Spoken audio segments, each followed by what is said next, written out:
Hai Sobat Biologi, kenalin aku Adinda Anissa dengan NPM 23061030 145. Pada pembahasan kali ini aku akan membahas tentang virus, yuk disimak. Pasti kita udah gak asing lagi nih dengan virus, tapi apa sih virus itu? Tapi unik dan menarik loh, walaupun sering menimbulkan masalah seperti kasus pandemi. Yuk kita simak. Kita bahas dulu nih sejarahnya. Virus kan kecil sekali nih ukurannya, tidak terlihat langsung oleh mata. Lalu gimana sih caranya moyang kita di zaman dulu bisa tahu akan adanya virus? Ternyata virus sudah diketahui keberadaannya oleh manusia sejak tahun 1883 loh. Penemuannya sendiri terjadi secara tidak sengaja ketika seorang ilmuwan Jerman yang bernama Adolf Meyer meneliti, kenapa sih tanaman tembakau bisa sakit seperti itu? Ternyata ditemukan penyebabnya, yaitu sesuatu yang lebih kecil dan lebih sederhana daripada bakteri yang sekarang kita kenal dengan virus.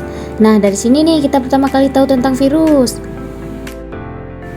Yang spesial tentang virus, ternyata nggak jelas nih apakah virus ini sebenarnya benda hidup atau benda mati. Kadang seperti benda hidup karena bisa berkembang biak dalam sel hidup seperti di tubuh manusia, hewan, tumbuhan, bahkan bakteri.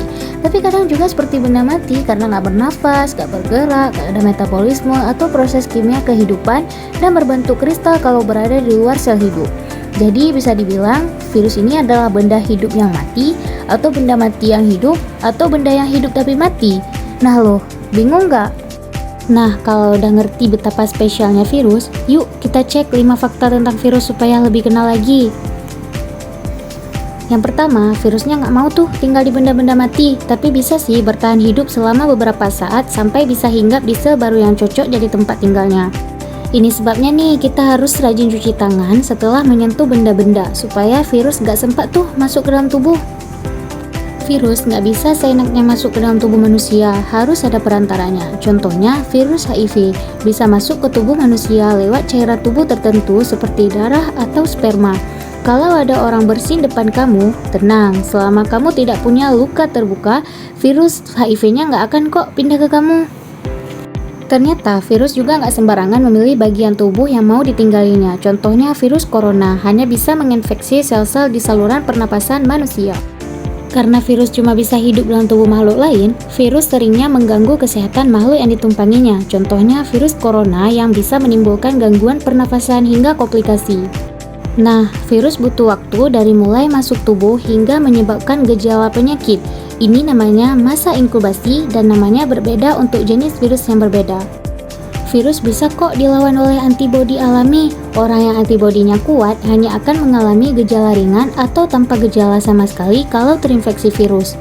Tapi nggak semua orang antibodinya kuat ya, karena itu kamu mesti menjaga daya tahan tubuh dengan berolahraga, makan makanan yang bergizi, dan pola hidup yang bersih dan sehat.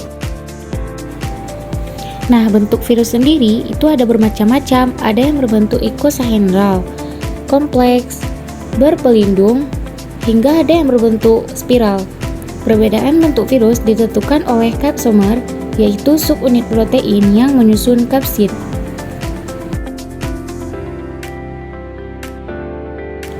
Meskipun memiliki bentuk yang berbeda-beda, tetapi struktur penyusun tubuh virus hampir sama. Sebuah partikel virus terdiri atas materi genetik yang tersusun dari satu jenis asam nukleat, bisa berupa DNA atau RNA. Asam nukleat sendiri dibungkus oleh selubung protein yang disebut sebagai kapsid. Selain dua komponen utama tersebut, beberapa jenis virus memiliki bagian-bagian lain. Kita ambil contoh nih, virus bakteriofag.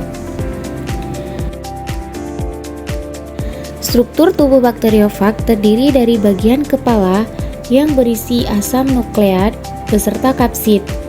Kemudian terdapat bagian leher serta bagian ekor yang memiliki serabut sebagai reseptor sekaligus alat untuk melekatkan diri ke sel inang.